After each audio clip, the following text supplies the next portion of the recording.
కానీ లడ్డూ విషయంలో ఎంతమంది గడ్డి పెడుతున్నా కానీ గుడ్డిగా మేం పట్టుకున్న దానికి మూడే చెవులని వితండవాదం చేస్తే కొంచెం డబ్బు ఉంది కాబట్టి ఎవరు ఏం అనలేరన్న ధైర్యమా?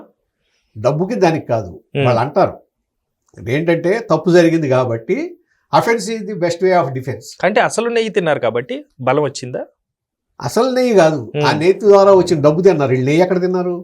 క్వాలిటీ నెయ్యి తిన్నారేమో. క్వాలిటీ నెయ్యి ఎక్కడ తిన్నారు? డబ్బులు తినేశారు భక్తితోట. ఆ డబ్బులు, దాంట్లో వచ్చిన డబ్బులు తినేశారు. అవినీతి జరిగిందని చెప్తున్నారు కదా. హవాలా మార్గంలోనే డబ్బులు వచ్చినాయి. ఒక పిఏ దగ్గర 4 కోట్లు 5 కోట్ల దగ్గర దొరికితే అసలు మనుషుల దగ్గర ఎంత దొరకాలి? కానీ పిఏకి అంత కెపాసిటీ ఉంటుందా అని కూడా క్వశ్చన్ చేస్తున్నారు కదా. ఉండదు. ఒట్టి పిఏకే అంత ఉండటం అనేది జరగదు. పిఏ ద్వారా ఎవరికి వెళ్ళింది అనేది కూడా అప్పుడు ఈడీ వచ్చేటప్పుడు ఈడీ ద్వారా మీరు చేయాలి. అది అంటే పిఏ అసలు పావు అంటారా? పిఏ అంటే సహజంగా మీకు ఏంటంటే కింద లెవెల్ వాళ్ళే పావులుగా అవుతారు, పై లెవెల్లో వాళ్ళకి తీసుకున్నట్టు కనపడదు. కాకపోతే ఇక్కడ ఒకటి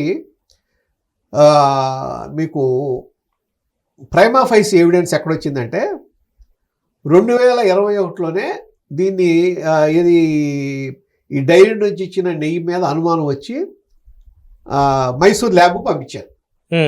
మైసూర్లో ల్యాబ్ టెస్ట్ చేసి ఈ నెయ్యి కల్తీ జరిగిందని చెప్పారు. ప్రాథమికంగా కల్తీ జరిగిందని చెప్పేశారండి, దీంట్లో కల్తీ జరిగిందని. ఆ తర్వాత కూడా ఎందుకు కంటిన్యూ చేశారు? ఆ నివేదిక మీద యాక్షన్ తీసుకోవాలా. కల్తీ నెయ్యి వచ్చింది అన్నప్పుడు దాని మీద మీరు ఏం జరిగింది అనేది మళ్ళీ ఇంకా ఒకవేళ ఎన్డీడీబీకి పంపించవచ్చు కదా. ఇది వీళ్ళ దగ్గర ఇది ఉంది, సరే దీన్ని ఇంకా పై ల్యాబ్ పంపించవచ్చు కదా, ఎన్డీడీబీ పంపించి ఏముందో కరెక్ట్గా చెప్పండి అనొచ్చు కదా. అంటే దాంట్లో ఏముందో ఇలా తెలుసు. అంటే పరువు నష్టము రాజకీయ నష్టము ముందే గ్రహించారంట. పరువు నష్టం ఏంటి అసలు? మీ పరువుకు సంబంధం ఏంటి? అధికారులు ఉన్నారు కదా. అవును, ఎవడో చేశాడు, మీకు సంబంధం లేకపోతే మీ పరువు నష్టం కాదు కదా. మీరు దాన్ని ప్రూవ్ చేస్తే మీకు ఇంకా పేరు వస్తుంది. రాజ్యంలో ఎవరు తప్పు చేసినా రాజకీయ వెళ్తుంది కదండి. ఎట్లా అవుతుంది? మీరు పట్టుకుంటే అవ్వదు. ఇప్పుడు వాళ్ళు చంద్రబాబు నాయుడు గారు పట్టుకున్నాడు, ఆయనకేమి దాని వల్ల పరువు బాలేదే. దాన్ని బయట పెట్టినప్పుడు పరువు బాదు కదా. కానీ యథారాజా తదా ప్రజ అన్నప్పుడు కదా ఈ కథ అంతా. అట్లా కాదు, యథారాజా తదా ప్రజ అంటే ప్రజలు కూడా అన్నీ చూస్తుంటారు, అన్నీ అబ్జర్వ్ చేస్తుంటారు, వాళ్ళ మైండ్లో అన్నీ రిజిస్టర్ చేసుకుంటారు. ఎక్కడ దెబ్బ కొట్టాలో అక్కడ కొడతారు. దీనికి ఉదాహరణ నేను చెప్తున్నా కదా, 2024 ఎలక్షన్లే ఉదాహరణ. పట్టి చూసి ఒక్కొక్క దాన్ని అసెస్ చేసుకుంటా 24 ఎలక్షన్లు తీర్పిచ్చారు. ఇప్పుడు దాని మీద ఈ కూటమి పార్టీలు ఏంటంటే ఆ భయం పెట్టుకుని జాగ్రత్తగా ఉండాలి, మనమే పెట్టుకుని ఉంటా. మీరు ఈ ఏదైతే తప్పులు జరిగిన వీటిలన్నింటికన్నా ప్రూవ్ చేయగలిగితే, వాళ్ళకి శిక్ష వేయించగలిగితే ప్రజలు మెచ్చుకుంటారు. అంటే ఆ దిశలో మీరు స్పీడ్గా యాక్ట్ చేయాలి. అంతేగాని ఆయన ఎవరో ఏజీ చెప్పినట్టు ఈ సిట్ దాని మీద ఇంకో కమిటీ వేస్తాం, సింగిల్ మ్యాన్ కమిటీ అంటే హూ ఆర్ యూ? సిట్ వేసింది గవర్నమెంట్ కాదు, ఈ సిట్ వేసింది సుప్రీంకోర్టు. ఓకే, సుప్రీంకోర్టుని నియమించిన సిట్ మీద నువ్వు సింగిల్ మ్యాన్ కమిటీ ఎట్టేస్తావు? ఒకవేళ అది కనుక చెప్పుంటే ఏజీ, ఆయన ఏజీగా పనికిరాడు. ఓకే, టెక్నికల్గా అది కుదరదు కదా. ఎట్లా చెప్తావు? అది ఎవరి కోసం ఉన్నదాన్ని ఇంకా మీరు వాళ్ళకి ఇంకా మీకు గవర్నమెంట్కి ఇంకేమన్నా ఇన్ఫర్మేషన్ ఉంటే, లేకపోతే దీంట్లో ఇన్డెప్త్ ఇంకా కావాలి అనుకుంటే సుప్రీంకోర్టులో ఫైల్ చేయండి. కోర్టు పరిధిలో ఉన్నప్పుడు మీరు చేయాల్సింది ఏంటి? కోర్టులో ఫైల్ చేయాలి. సుప్రీంకోర్టులో ఇది ఎంతవరకు వచ్చింది, ఈ సిట్టు రిపోర్ట్ ఈ వరకు వచ్చింది, కానీ దీంట్లో ఇంకా మూలకారకులు ఎవరనేది రాలా, ఇంకా ఇన్డెప్త్ దాంట్లో మీరు ఇదిగో అని చెప్పి కొన్ని ఉదాహరణలు ఇచ్చి దాన్ని చేయించండి అని అడగచ్చు. అంతేగాని గవర్నమెంట్ ఎట్లా చేస్తుంది? కానీ ఇప్పటికే తిరుమల పరపతి దిగజారిపోతున్న వేళ సొంత పార్టీలోనే పబ్లిక్గా అనకపోయినా 4 గోడల మధ్యన మాట వినిపిస్తున్నది ఏంటంటే, ఇంకా దిగజార్చుకున్నది చాలు, జాతీయంగా పరువు తీసుకోవడం ఇంకా మనకి కలిసి రాదు, మంచిది కాదు, దేవుడి విషయంలో కరెక్ట్ కాదు అన్న మాటలు వినిపిస్తున్నాయి. అంటే విభిన్నమైనటువంటి మాటలు ఒకే పార్టీలో ఇవన్నీ ఒక తప్పు జరిగిన తర్వాత పరుగు పోతుంది, ఆ తప్పును బయట పెట్టద్దు అంటాం. అంతకన్నా ఘోరమైన విషయం ఇంకోటి లేదు. ఏదన్నా ఒక విషయం ఏదన్నా ఉంటే బయట పెట్టకపోతే కుళ్ళిపోతుంది, అది ఇంకా నష్టం ఎక్కువ జరుగుతుంది. ఎవరన్నా గనక పరుగు పోతుంది, మనం దీన్ని పెట్టకూడదు, బయట పెట్టకూడదు అని అంటే అంతకన్నా దుర్మార్గం ఇంకోట్లేదు. మీరు బయట పెట్టాలి, ఎందుకు పెట్టకూడదు? జరిగింది తప్పు జరిగిన విషయాన్ని బయటకు రావాలి. విభిన్న స్వరాల మధ్యలోనే లాగ్ అవుతుందన్న మాటలు విభిన్న స్వరాలు వస్తాయి, ఎందుకంటే ఎవరి కాళ్ళు ఎవళ్ళ ఆర్గ్యుమెంట్ వాళ్ళు చేస్తారు. కానీ అల్టిమేట్గా మీకు తప్పు జరిగింది అన్నప్పుడు మీరు కోర్టుకు వెళ్ళి తీరాల్సిందే, దాంట్లో మీరు ఎంక్వైరీ చేయించాల్సిందే, అవన్నీ బయట పెట్టాల్సిందే కదా. దాంట్లో పరువుకు సంబంధం ఏముంది? ఇప్పుడు కొంతమంది అంటున్నారు కదా, వెంకటేశ్వర స్వామికి అపచారం చేసినందుకే ఇవన్నీ జరుగుతున్నాయి, చేశారు కాబట్టి ఆయన అప్పుడే ఇమీడియట్ గా ఫలితం వస్తుంది అంటున్నారు కదా. ఆ మాట కూడా వస్తుంది కదా, ఇంకా పరుగు పోయేదే ఉంది. కానీ మన పరపతిని తగ్గించుకో, ప్రపంచంలో ఉన్న ఎక్కడి నుంచో జనాలు వచ్చి చూస్తున్నప్పుడు ఇప్పుడు పరపతి కాదు, ఆల్రెడీ మీకు అక్కడ నెయ్యి ఏది నకిలీ నెయ్యి అనేది ఆల్రెడీ ప్రూవ్ అయిపోయింది, తీరాలు దాటి ఖండాలు దాటింది కదండి, వెళ్తుంది. ఇప్పుడు వెళ్తుంది, దానికి చేయగలిగింది ఏం లేదు. అందుకని చెప్పి మీరు ఏమి దాన్ని అసలు దాన్ని పట్టించుకోకుండా ఉండలేరుగా, పట్టించుకోవాలి కదా. అదే పని చేస్తుంది. కాకపోతే ఏంటంటే ఎప్పుడైతే సిట్ రిపోర్ట్ ఇచ్చిందో, సిట్ రిపోర్టు గవర్నమెంట్ దగ్గర ఎప్పుడైతే కోర్టుకు సబ్మిట్ చేసిందో గవర్నమెంట్ లాయర్ దగ్గరకు కూడా వస్తుంది. అది వీళ్ళకి తెలుస్తాయి దాంట్లో ఏమున్నాయో.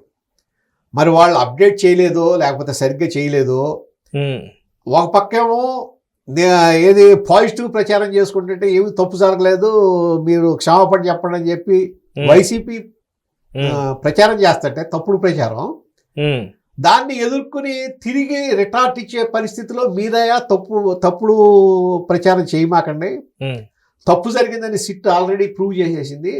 36 మంది మీద అక్కడ కేసులు దాఖలు చేశారు, 36 మంది నిందితులు ఉన్నారు దాంట్లో మీ వైవి సుబ్బారెడ్డి గారు కూడా ఉన్నాడు. ఇంతమంది నిందితులు ఉన్నప్పుడు మీరు మేమేదో పర్ఫెక్ట్గా ఉన్నామని ఏ విధంగా చెప్పుకుంటారు? ఈ చెప్పుకుంటానికి మీకు ఏమైనా అర్థం ఉండాలి కదా, సిగ్గు ఎక్కువ ఉండాలి కదా అని మాడాలా. కానీ ఆంధ్రాలో ఉన్న మిద్దెల కన్నా ఢిల్లీలో ఉన్న గద్దెలే కరుస్తారట కదండి ఇప్పుడు. అదేం అంతంత ఒట్టిదండి.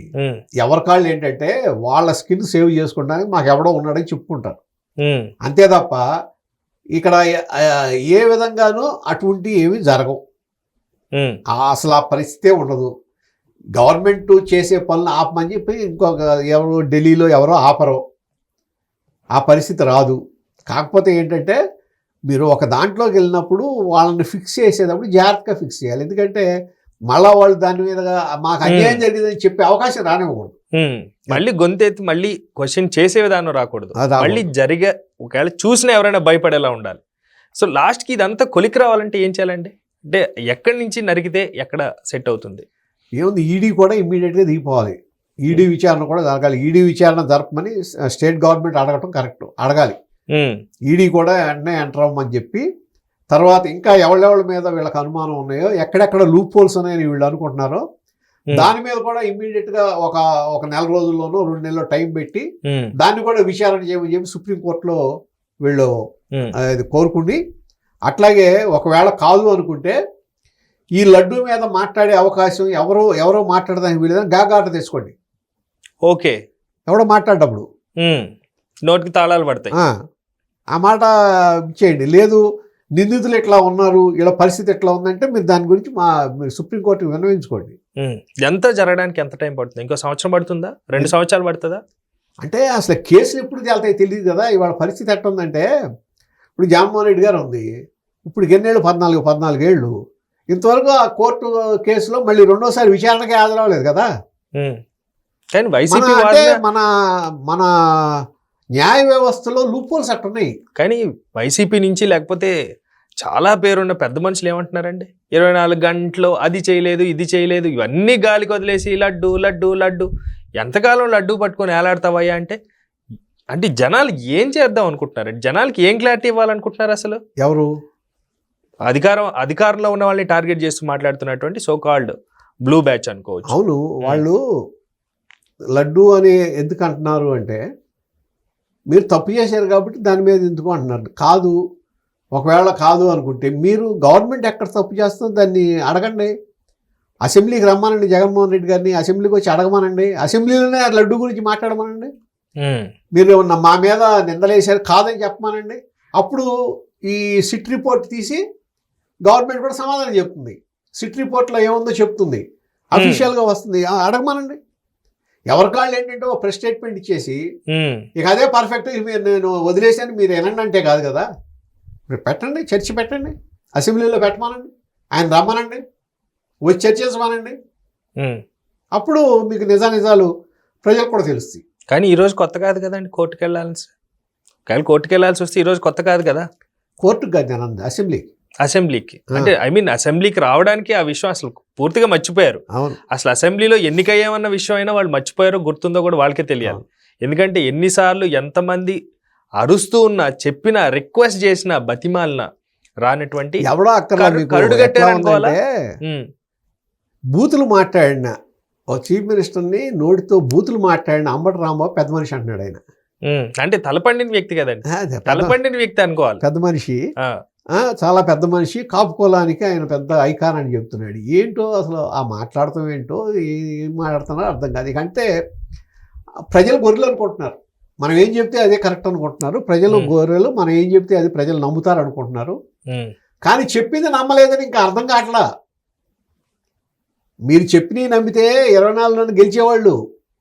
మీరు చెప్పినవి నమ్మలేదు, ప్రజలు కూడా ఎస్ఎస్ చేసుకుంటున్నారు. ఎస్ఎస్ చేసుకుని వాళ్ళ తీర్పు ఇస్తున్నారు అనేది అర్థం చేసుకోకుండా ఇంకా పాత బాణీలో పాత చింతకాయ పాత టైప్లోనే వెళ్తే, ఇది ఈ రాష్ట్రాన్ని నాశనం చేసిన ప్రశాంత్ కిషోర్ ఉన్నాడు కదా, ప్రశాంత్ కిషోర్ దోవనే కనుక ఫాలో అయితే ఏమీ ఇక ఏది కోలుకునే పరిస్థితి మాత్రం ఉండదు.